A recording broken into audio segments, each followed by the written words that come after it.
عطا فرمائے۔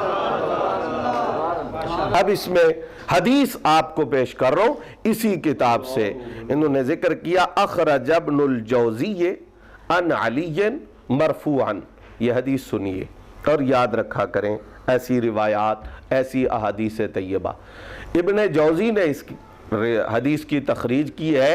اور ابن جوزی کتنا بڑا نقاد ہے، جرح تعدیل کے اندر ان کا جو ایک معیار ہے اس کو اہل علم بخوبی سمجھتے ہیں، لیکن ابن جوزی نے اس روایت کو تخریج کیا مولائے کائنات سیدنا علی المرتضیٰ سے۔ آج کے بعد جو بندہ آپ کو کہے نا حضرت علی کا یہ فتویٰ ہے، اس کو یہ حدیث سناؤ کہ یہ فتویٰ حضرت علی کا،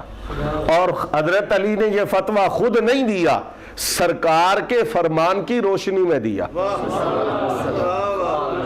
یہ مولا علی کا فتویٰ۔ ایسے آپ لسٹ بنا دیں فلاں فلاں فلاں، روب ڈالنے کے لیے اس کا فائدہ نہیں ہے۔ سنیے مولا علی کا فتویٰ کیا ہے، اور پھر اس فتویٰ پر انہوں نے دلیل حضور کے فرمان کو بنایا، سرکار کے فرمان کی روشنی میں اس بات کو ذکر کیا۔ یعنی حضور کا فرمان ہے حبتا جبریل علیہ السلام علیہ، سرکار نے فرمایا، راوی مولا علی ہے، کہ جبریل علیہ السلام میری خدمت میں حاضر ہوئے، فقالا، اب جبریل امین نے بات کہاں تک جاتی ہے، آ کر سرکار کی بارگاہ میں عرض کیا ان اللہ یقرئک السلام، سرکار اللہ نے آپ کو سلام بھیجا۔ جبریل لے کے آئے اور اللہ کی بارگاہ سے لے کے آئیے پیغام، سلام بھیجا ہے۔ یقولو،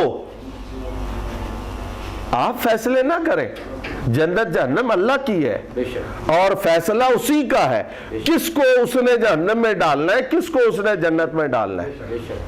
اللہ جل جلالہ فرماتا ہے۔ سرکار کی بارگاہ میں جبریل امین عرض کر رہے ہیں، یقول، اللہ فرماتا ہے انی حرمت النار، محبوب میں نے حرام کر دیا ہے آگ کو،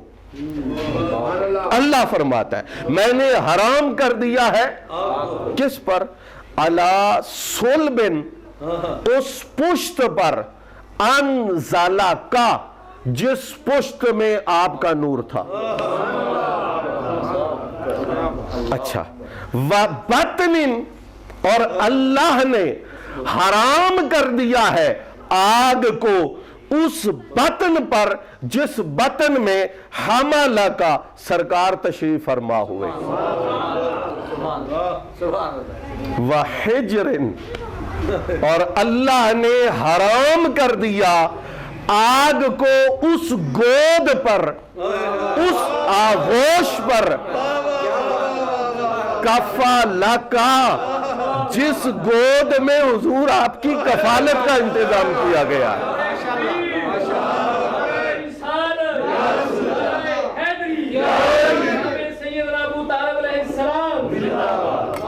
اب یہ فتویٰ مولا علی کا یاد رکھیں، حدیث کے راوی حضرت علی ہے اور بیان کر رہے سرکار سے، سرکار نے فرمایا مجھے آ کے کہا جبریل نے، اور جبریل یہ بات لے کے آئے اللہ کی بارگاہ سے۔ اب یہ سوچے کہ کوئی اگر اپنی زبان کو کنٹرول سے باہر کرتا ہے تو وہ کہاں تک جسارت کر رہا ہے۔ اب سنیے وضاحت حضرت برزنجی نے جو فرمائی ہے، کہا ام الصلب، وہ پشت کون سی ہے، فعبد اللہ، ہے جی، وَأَمَّ الْبَطْن، وہ بطن کون سا ہے، فَآمِنَا، وَأَمَّ الْحِجْر،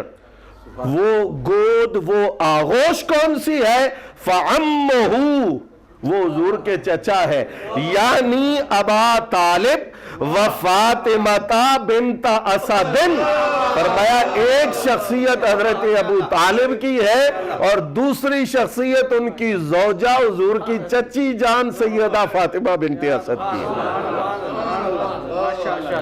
تو جس اللہ نے جنت جہنم میں ڈالنا ہے، اگر اس اللہ کا اپنے محبوب سے یہ وعدہ ہے تو پھر ہمیں اسی بات کو سامنے رکھ کے اپنی زبان کو حرکت دینی چاہیے اور اپنی بھی فکر کرنی چاہیے۔ دوسری حدیث پاک، حضور نبی پاک علیہ السلام کے چچا جان حضرت سیدنا عباس بن عبد المطلب رضی اللہ تعالی عنہ نے سرکار دو عالم سے عرض کیا حضرت ابو طالب کی وفات کے بعد، ان کے وصال کے بعد کیا عرض کیا؟ یا رسول اللہ صلی اللہ علیہ وسلم اترجو لأبی طالب خیرا، سرکار کیا آپ ابو طالب کے لیے کسی خیر کی توقع کرتے ہیں، کسی خیر کی امید کرتے ہیں، کسی نفع کی امید کرتے ہیں؟